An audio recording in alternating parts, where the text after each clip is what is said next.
नारायण बोल एकादशी महात्म की जय। लक्ष्मी नारायण की जय। वैशाख शुक्ला पक्ष के एकादशी को मोहिनी एकादशी कहते हैं।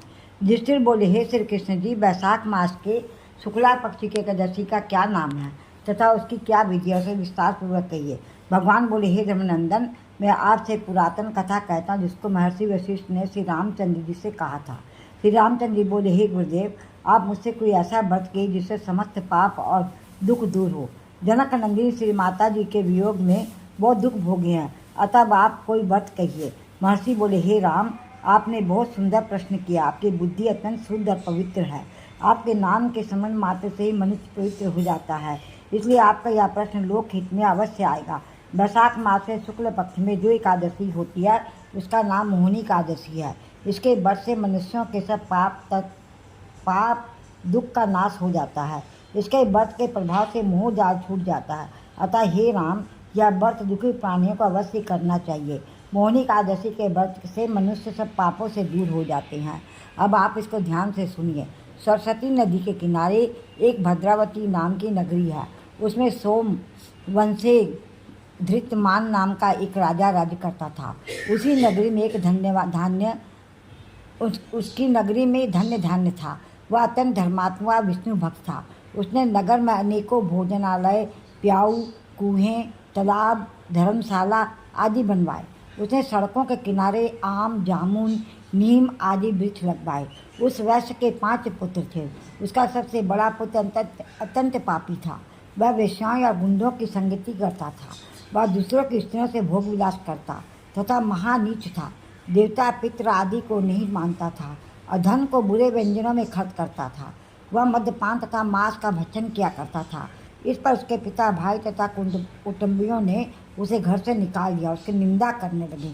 घर से निकलने के बाद अपने आभूषणों तथा वस्त्रों को बेचकर खाने लगा।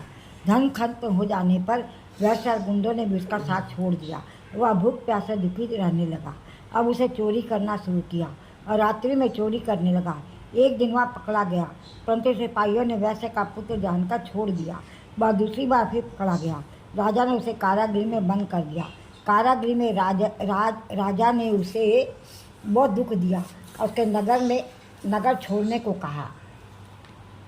अंत में वह दुखी होकर नगर छोड़कर जंगल में रहने लगा और पशु पक्षियों को मार मार कर खाने लगा। एक दिन भूख और प्यास से व्याकुल होकर भोजन की तलाश में निकल पड़ा और कौटिल्य ऋषि के आश्रम में जा पहुंचा। उस समय वैशाख का महीना था। ऋषि गंगा स्नान करके आए थे। उनके भींगे वस्त्रों के छींटे मात्र से पापी को कुछ सद्बुद्धि प्राप्त हुई। फिर वह हाथ जोड़कर मुनि से बोले, हे मुनि, मैंने अपने जीवन में बहुत से पाप किए हैं, सो आप बिना खर्च के मेरे सब पाप कैसे कट जाएं, ऐसा उपाय बतलाइए। तब ऋषि बोले, हे वैशाख मास के शुक्ला पक्ष की एकादशी का व्रत कर। उस एकादशी का नाम मोहिनी है। इस व्रत को करने से तेरे समस्त पाप नष्ट हो जाएंगे। मुनि की बात सुनकर वह बहुत प्रसन्न हुआ और विधि अनुसार उसने मोहिनी एकादशी का व्रत किया। हे राम, इस व्रत के प्रभाव से उसके समस्त पाप नष्ट हो गए और अंत में गरुड़ पर सवार होकर विष्णु लोक को गया। इस व्रत से मोह आदि भी नष्ट हो जाते हैं और संसार में इस व्रत के से श्रेष्ठ अन्य कोई व्रत नहीं है। उसके महात्म्य के श्रवण व पठन से जो पुण्य मिलता है वह 1 सहस्त्र गौदान के पुण्य के बराबर है। बोलो सत्यनारायण भगवान की जय। लक्ष्मी नारायण की जय। एकादशी महात्म की जय। भजमन नारायण नारायण नारायण।